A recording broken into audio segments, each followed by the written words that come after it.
شروع اللہ کا نام لے کر جو بڑا مہربان نہایت رحم والا ہے۔ اے نبی، مجاہد لوگ تم سے غنیمت کے مال کے بارے میں دریافت کرتے ہیں کہ کیا حکم ہے۔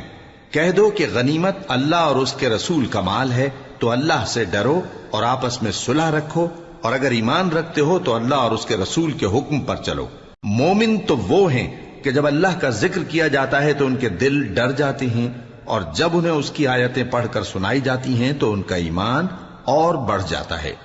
اور وہ اپنے پروردگار پر بھروسہ رکھتے ہیں، اور وہ جو نماز قائم کرتے ہیں اور جو مال ہم نے ان کو دیا ہے اس میں سے نیک کاموں میں خرچ کرتے ہیں، یہی سچے مومن ہیں، اور ان کے لیے ان کے پروردگار کے ہاں بڑے بڑے درجے ہیں اور بخشش اور عزت کی روزی ہے۔ ان لوگوں کو اپنے گھروں سے اسی طرح نکلنا چاہیے تھا جس طرح تمہارے پروردگار نے تم کو تدبیر کے ساتھ اپنے گھر سے نکالا، اور اس وقت مومنوں کی ایک جماعت ناخوش تھی۔ وہ لوگ حق بات میں اس کے ظاہر ہونے کے بعد تم سے جھگڑنے لگے، گویا موت کی طرف ہانکے جاتے ہیں اور اسے دیکھ رہے۔ اور اس وقت کو یاد کرو جب اللہ تم سے وعدہ کرتا تھا کہ ابو سفیان اور ابو جہل کے 2 گروہوں میں سے ایک گروہ تمہارے لیے مغلوب ہو جائے گا، اور تم چاہتے تھے کہ جو قافلہ بے شان و شوکت یعنی بے ہتھیار ہے وہ تمہارے ہاتھ آ جائے، اور اللہ چاہتا تھا کہ اپنے فرمان سے حق کو قائم رکھے اور کافروں کی جڑ کاٹ دے، تاکہ سچ کو سچ اور جھوٹ کو جھوٹ کر دے، گو مشرک ناخوش ہی ہوں۔ جب تم لوگ اپنے پروردگار سے فریاد کرتے تھے تو اس نے تمہاری دعا قبول کر لی اور فرمایا کہ تسلی رکھو، ہم 1000 فرشتوں سے جو ایک دوسرے کے پیچھے آتے جائیں گے تمہاری مدد کریں گے۔ اور اس مدد کو اللہ نے محض بشارت بنایا تھا کہ تمہارے دل اس سے اطمینان حاصل کرے، اور مدد تو اللہ ہی کی طرف سے ہے، بے شک اللہ غالب ہے، حکمت والا ہے۔ جب اس نے تمہاری تسکین کے لیے اپنی طرف سے تمہیں نیند کی چادر اڑھا دی اور تم پر آسمان سے پانی برسا دیا تاکہ تم کو اس سے نہلا کر پاک کر دے اور شیطانی نجاست کو تم سے دور کر دے، اور اس لیے بھی کہ تمہارے دلوں کو مضبوط کر دے اور اس سے تمہارے پاؤں جمائے رکھے۔ جب تمہارا پروردگار فرشتوں کو ارشاد فرماتا تھا کہ میں تمہارے ساتھ ہوں، تم مومنوں کو تسلی دو کہ ثابت قدم رہیں، میں ابھی کافروں کے دلوں میں رعب و ہیبت ڈالے دیتا ہوں، سو ان کی گردنیں اڑا دو اور ان کی پور پور توڑ دو۔ یہ سزا اس لیے دی گئی کہ انہوں نے اللہ اور اس کے رسول کی مخالفت کی، اور جو شخص اللہ اور اس کے رسول کی مخالفت کرتا ہے تو اللہ بھی سخت عذاب دینے والا ہے۔ یہ مزہ تو یہاں چکھو، اور یہ سمجھ لو کہ کافروں کے لیے آخرت میں دوزخ کا عذاب بھی تیار ہے۔ اے اہل ایمان، جب میدان جنگ میں کفار سے تمہارا مقابلہ ہو تو ان سے پیٹھ نہ پھیرنا، اور جو شخص جنگ کے روز اس صورت کے سوا کہ لڑائی کے لیے کنارے کنارے چلے یعنی حکمت عملی سے دشمن کو مارے یا اپنی فوج میں جا ملنا چاہے،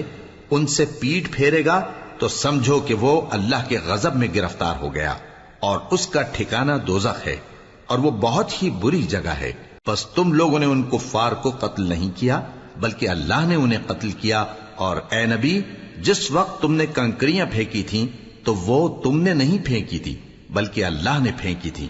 اس سے غرض یہ تھی کہ مومنوں کو اپنے احسانوں سے اچھی طرح آزما لے، بے شک اللہ سنتا ہے، جانتا ہے۔ ہوا بھی یوں ہی، اور کچھ شک نہیں کہ اللہ کافروں کی تدبیر کو کمزور کر دینے والا ہے۔ کافروں، اگر تم فیصلہ چاہتے ہو تو تمہارے پاس فیصلہ آ چکا، اگر تم اپنے افعال سے باز آ جاؤ تو تمہارے حق میں بہتر ہے، اور اگر پھر نافرمانی کرو گے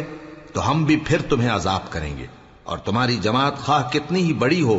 تمہارے کچھ بھی کام نہ آئے گی، اور اللہ تو مومنوں کے ساتھ ہے۔ اے ایمان والو، اللہ اور اس کے رسول کے حکم پر چلو اور اس سے روگردانی نہ کرو جبکہ تم سنتے بھی ہو، اور ان لوگوں جیسے نہ ہونا جو کہتے ہیں کہ ہم نے سن لیا مگر حقیقت میں نہیں سنتے۔ کچھ شک نہیں کہ اللہ کے نزدیک تمام جانداروں میں بدترین وہ بہرے گونگے لوگ ہیں جو عقل سے کام نہیں لیتے، اور اگر اللہ ان میں خیر کی طلب دیکھتا تو ان کو سننے کی توفیق بخشتا، اور اگر یوں ہی انہیں سنوا دیتا تو وہ منہ پھیر کر بھاگ جاتے۔ مومنوں، اللہ اور اس کے رسول کا حکم قبول کرو، جبکہ رسول تمہیں ایسے کام کے لیے بلاتے ہیں جو تم کو زندگی جاوداں بخشتا ہے، اور جان رکھو کہ اللہ آدمی اور اس کے دل کے درمیان حائل ہو جاتا ہے، اور یہ بھی کہ تم سب اس کے روبرو جمع کیے جاؤ گے۔ اور اس فتنے سے ڈرو جو خصوصیت کے ساتھ انہی لوگوں پر واقع نہ ہوگا جو تم میں گناہگار ہیں، اور جان رکھو کہ اللہ سخت عذاب دینے والا ہے۔ اور اس وقت کو یاد کرو جب تم زمین مکہ میں قلیل اور ضعیف سمجھے جاتے تھے اور ڈرتے رہتے تھے کہ لوگ تمہیں اڑا نہ لے جائیں، یعنی ختم نہ کر دیں، تو اس نے تم کو جگہ دی اور اپنی مدد سے تم کو تقویت بخشی اور پاکیزہ چیزیں کھانے کو دیں تاکہ اس کا شکر کرو۔ اے ایمان والو، نہ تو اللہ اور رسول سے خیانت کرو اور نہ اپنی امانتوں میں خیانت کرو، اور تم ان باتوں کو جانتے ہو، اور جان رکھو کہ تمہارا مال اور اولاد بڑی آزمائش ہے، اور یہ کہ اللہ کے پاس نیکیوں کا بڑا ثواب ہے۔ مومنو، اگر تم اللہ سے ڈرو گے تو وہ تمہارے لیے حق و باطل کا فرق ظاہر کر دے گا اور تمہارے گناہ مٹا دے گا اور تمہیں بخش دے گا، اور اللہ بڑے فضل والا ہے۔ اور اس وقت کو یاد کرو جب کافر لوگ تمہارے بارے میں چال چل رہے تھے کہ تم کو قید کر دیں یا جان سے مار دیں یا وطن سے نکال دیں، تو ادھر تو وہ چال چل رہے تھے اور ادھر اللہ تدبیر کر رہا تھا، اور اللہ بہترین تدبیر کرنے والا ہے۔ اور جب ان کو ہماری آیتیں پڑھ کر سنائی جاتی ہیں تو کہتے ہیں یہ کلام ہم نے سن لیا ہے، اگر ہم چاہیں تو اسی طرح کا کلام ہم بھی کہہ دیں، اور یہ ہے ہی کیا، صرف اگلے لوگوں کی حکایتیں ہیں۔ اور جب انہوں نے کہا کہ اے اللہ، اگر یہ قرآن تیری طرف سے برحق ہے تو ہم پر آسمان سے پتھر برسا یا کوئی اور تکلیف دینے والا عذاب بھیج دے۔ اور اللہ ایسا نہ تھا کہ جب تک اے پیغمبر تم ان میں تھے انہیں عذاب دیتا، اور نہ ایسا ہے کہ وہ تو بخشش مانگیں اور اللہ انہیں عذاب دے۔ اور اب ان کے لیے کون سی وجہ ہے کہ وہ انہیں عذاب نہ دے، جبکہ وہ مسجد حرام میں نماز پڑھنے سے روکتے ہیں، جبکہ وہ اس مسجد کے متولی بھی نہیں ہیں۔ اس کے متولی تو صرف پرہیزگار ہیں، لیکن ان میں کے اکثر نہیں جانتے۔ اور ان لوگوں کی نماز خانہ کعبہ کے پاس سیٹیاں اور تالیاں بجانے کے سوا کچھ نہ تھی، تو تم جو کفر کرتے تھے اب اس کے بدلے عذاب کا مزہ چکھو۔ جو لوگ کافر ہیں اپنا مال خرچ کرتے ہیں کہ لوگوں کو اللہ کے رستے سے روکیں، سو ابھی اور خرچ کریں گے، مگر آخر وہ خرچ کرنا ان کے لیے موجب افسوس ہوگا، اور وہ مغلوب ہو جائیں گے، اور کافر لوگ دوزخ کی طرف ہانکے جائیں گے تاکہ اللہ پاک سے ناپاک کو الگ کر دے اور ناپاک کو ایک دوسرے پر رکھ کر ایک ڈھیر بنا دے، پھر اس کو دوزخ میں ڈال دے۔ یہی لوگ خسارہ پانے والے ہیں۔ اے پیغمبر، کفار سے کہہ دو کہ اگر وہ اپنے افعال سے باز آ جائیں تو جو ہو چکا وہ انہیں معاف کر دیا جائے گا، اور اگر پھر وہی حرکات کرنے لگیں گے تو اگلے لوگوں کا جو طریقہ جاری ہو چکا ہے وہی ان کے حق میں بھی برتا جائے گا۔ اور ان لوگوں سے لڑتے رہو یہاں تک کہ فتنہ یعنی کفر کا فساد باقی نہ رہے اور دین سب اللہ ہی کا ہو جائے، اور اگر وہ باز آ جائیں تو اللہ ان کے کاموں کو دیکھ رہا ہے، اور اگر روگردانی کریں تو جان رکھو کہ اللہ تمہارا حمایتی ہے، اور وہ خوب حمایتی اور خوب مددگار ہے۔ اور جان رکھو کہ جو مال غنیمت تم کفار سے حاصل کرو اس میں سے 5واں حصہ اللہ کا اور اس کے رسول کا اور اہل قرابت اور یتیموں کا اور محتاجوں کا اور مسافروں کا ہے۔ اگر تم اللہ پر اور اس نصرت پر ایمان رکھتے ہو جو حق و باطل میں فرق کرنے کے دن یعنی جنگ بدر میں جس دن دونوں فوجوں میں مٹ بھیڑ ہو گئی تھی، ہم نے اپنے محبوب بندے محمد صلی اللہ علیہ وآلہ وسلم پر نازل فرمائی، اور اللہ ہر چیز پر قادر ہے۔ جس وقت تم مدینے سے قریب کے ناکے پر تھے اور کافر دور کے ناکے پر، اور قافلہ تم سے نیچے اتر گیا تھا، اور اگر تم جنگ کے لیے آپس میں قرارداد کر لیتے تو وقت معین پر جمع ہونے میں تقدیم و تاخیر ہو جاتی، لیکن اللہ کو منظور تھا کہ جو کام ہو کر رہنے والا تھا اسے کر ہی ڈالے، تاکہ جو مرے بصیرت پر یعنی یقین جان کر مرے، اور جو جیتا رہے وہ بھی بصیرت پر یعنی حق پہچان کر جیتا رہے۔ اور کچھ شک نہیں کہ اللہ سنتا ہے، جانتا ہے۔ اس وقت اللہ نے تمہیں خواب میں کافروں کو تھوڑی تعداد میں دکھایا تھا، اور اگر بہت کر کے دکھاتا تو تم لوگ جی چھوڑ دیتے اور جو کام درپیش تھا اس میں جھگڑنے لگتے، لیکن اللہ نے تمہیں اس سے بچا لیا، بے شک وہ سینوں کی باتوں تک سے واقف ہے۔ اور اس وقت جب تم ایک دوسرے کے مقابل ہوئے تو کافروں کو تمہاری نظروں میں تھوڑا کر کے دکھاتا تھا اور تم کو ان کی نگاہوں میں تھوڑا کر کے دکھاتا تھا، تاکہ اللہ کو جو کام کرنا منظور تھا اسے کر ڈالے۔ اور سب کاموں کا رجوع اللہ ہی کی طرف ہے۔ مومنو، جب کفار کی کسی جماعت سے تمہارا مقابلہ ہو تو ثابت قدم رہو اور اللہ کو بہت بہت یاد کرو تاکہ مراد حاصل کر لو، اور اللہ اور اس کے رسول کے حکم پر چلو، اور آپس میں جھگڑا نہ کرنا کہ ایسا کرو گے تو تم بزدل ہو جاؤ گے اور تمہاری ہوا اکھڑ جائے گی، اور صبر سے کام لو کہ اللہ صبر کرنے والوں کا مددگار ہے۔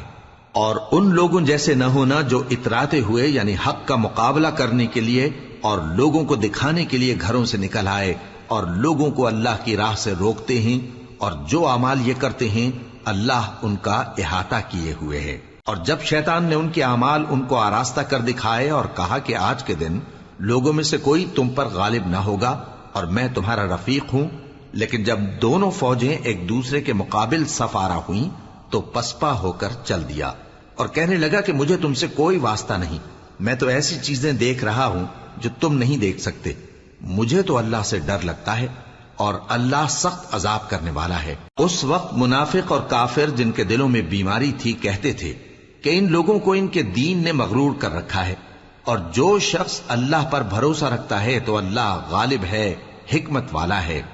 اور کاش تم اس وقت کی کیفیت دیکھو جب فرشتے کافروں کی جانیں نکالتے ہیں کہ ان کے چہروں اور پیٹھوں پر مارتے جاتے ہیں اور کہتے ہیں اب آگ کے عذاب کا مزہ چکھو، یہ ان اعمال کی سزا ہے جو تمہارے ہاتھوں نے آگے بھیجی ہیں، اور یہ جان رکھو کہ اللہ بندوں پر ظلم نہیں کرتا۔ جیسا حال فرعونیوں اور ان سے پہلے لوگوں کا ہوا تھا ویسا ہی ان کا ہوا کہ انہوں نے اللہ کی آیتوں سے کفر کیا تو اللہ نے ان کے گناہوں کی سزا میں ان کو پکڑ لیا۔ بے شک اللہ زبردست ہے، سخت عذاب دینے والا ہے۔ یہ اس لیے کہ جو نعمت اللہ کسی قوم کو دیا کرتا ہے جب تک وہ خود اپنے دلوں کی حالت نہ بدل ڈالیں اللہ اسے نہیں بدلا کرتا، اور اس لیے کہ اللہ سنتا جانتا ہے۔ جیسا حال فرعونیوں اور ان سے پہلے لوگوں کا ہوا تھا ویسا ہی ان کا ہوا۔ انہوں نے اپنے پروردگار کی آیتوں کو جھٹلایا تو ہم نے ان کو ان کے گناہوں کے سبب ہلاک کر ڈالا اور فرعونیوں کو ڈبو دیا، اور وہ سب ظالم تھے۔ جانداروں میں سب سے بدتر اللہ کے نزدیک وہ لوگ ہیں جو کافر ہیں، سو وہ ایمان نہیں لاتے۔ جن لوگوں سے تم نے صلح کا عہد کیا ہے پھر وہ ہر بار اپنے عہد کو توڑ ڈالتے ہیں اور اللہ سے نہیں ڈرتے، اگر تم ان کو لڑائی میں پاؤ تو انہیں ایسی سزا دو کہ جو لوگ ان کے پس پشت ہوں وہ ان کو دیکھ کر بھاگ جائیں، عجب نہیں کہ ان کو اس سے عبرت ہو۔ اور اگر تم کو کسی قوم سے دغابازی کا خوف ہو تو ان کا عہد انہی کی طرف پھینک دو کہ اس طرح تم سب برابر ہو جاؤ۔ کچھ شک نہیں کہ اللہ دغابازوں کو دوست نہیں رکھتا، اور کافر یہ خیال ہرگز نہ کریں کہ وہ آگے نکل گئے ہیں، وہ ہمیں عاجز نہیں کر سکتے۔ اور جہاں تک ہو سکے فوج کی جمعیت کے زور سے اور گھوڑوں کے تیار رکھنے سے ان کے مقابلے کے لیے مستعد رہو کہ اس سے اللہ کے دشمنوں اور تمہارے دشمنوں اور ان کے سوا اور لوگوں پر جن کو تم نہیں جانتے اور اللہ جانتا ہے ہیبت بیٹھی رہے گی، اور تم جو کچھ اللہ کی راہ میں خرچ کرو گے اس کا ثواب تم کو پورا پورا دیا جائے گا اور تمہارا ذرا نقصان نہ کیا جائے گا۔ اور اگر یہ لوگ صلح کی طرف مائل ہوں تو تم بھی اس کی طرف مائل ہو جاؤ، اور اللہ پر بھروسہ رکھو، کچھ شک نہیں کہ وہ سب کچھ سنتا ہے جانتا ہے۔ اور اگر یہ چاہیں کہ تم کو فریب دیں تو اللہ تمہیں کفایت کرے گا، وہی تو ہے جس نے تم کو اپنی مدد سے اور مسلمانوں کی جمعیت سے تقویت بخشی اور ان کے دلوں میں الفت پیدا کر دی، اور اگر تم دنیا بھر کی دولت خرچ کرتے تب بھی ان کے دلوں میں الفت پیدا نہ کر سکتے، مگر اللہ ہی نے ان میں الفت ڈال دی، بے شک وہ زبردست ہے، حکمت والا ہے۔ اے نبی، اللہ تم کو اور مومنوں کو جو تمہارے پیرو ہیں کافی ہے۔ اے نبی، مسلمانوں کو جہاد کی ترغیب دو۔ اگر تم میں 20 آدمی ثابت قدم رہنے والے ہوں گے تو 200 کافروں پر غالب رہیں گے، اور اگر 100 ایسے ہوں گے تو 1000 پر غالب رہیں گے، اس لیے کہ کافر ایسے لوگ ہیں کہ کچھ بھی سمجھ نہیں رکھتے۔ اب اللہ نے تم پر سے بوجھ ہلکا کر دیا اور معلوم کر لیا کہ ابھی تم میں کسی قدر کمزوری ہے، پس اگر تم میں 100 ثابت قدم رہنے والے ہوں گے تو وہ 200 پر غالب رہیں گے، اور اگر 1000 ہوں گے تو اللہ کے حکم سے 2000 پر غالب رہیں گے، اور اللہ ثابت قدم رہنے والوں کا مددگار ہے۔ پیغمبر کو شایع نہیں کہ اس کے قبضے میں قیدی رہیں جب تک کافروں کو قتل کر کے زمین میں کثرت سے خون نہ بہا دے۔ تم لوگ دنیا کے مال کے طالب ہو اور اللہ آخرت کی بھلائی چاہتا ہے، اور اللہ غالب ہے، حکمت والا ہے۔ اگر اللہ کا حکم پہلے نہ ہو چکا ہوتا تو جو فدیہ تم نے لیا ہے اس کے بدلے تم پر بڑا عذاب نازل ہوتا۔ اب جو مال غنیمت تمہیں ملا ہے اسے کھاؤ کہ وہ تمہارے لیے حلال طیب ہے، اور اللہ سے ڈرتے رہو، بے شک اللہ بخشنے والا ہے، مہربان ہے۔ اے پیغمبر، جو قیدی تمہارے قبضے میں یعنی گرفتار ہیں ان سے کہہ دو کہ اگر اللہ تمہارے دلوں میں نیکی معلوم کرے گا تو جو مال تم سے چھن گیا ہے اس سے بہتر تمہیں عنایت فرمائے گا، اور تمہارے گناہ بھی معاف کر دے گا، اور اللہ بخشنے والا ہے، مہربان ہے۔ اور اگر یہ لوگ تم سے دغا کرنا چاہیں گے تو یہ پہلے ہی اللہ سے دغا کر چکے ہیں، تو اس نے ان کو تمہارے قبضے میں کر دیا، اور اللہ دانا ہے، حکمت والا ہے۔ جو لوگ ایمان لائے اور جنہوں نے ہجرت کی اور اللہ کی راہ میں اپنے مال اور جان سے لڑے، وہ اور جنہوں نے ہجرت کرنے والوں کو جگہ دی اور ان کی مدد کی، وہ آپس میں ایک دوسرے کے رفیق ہیں۔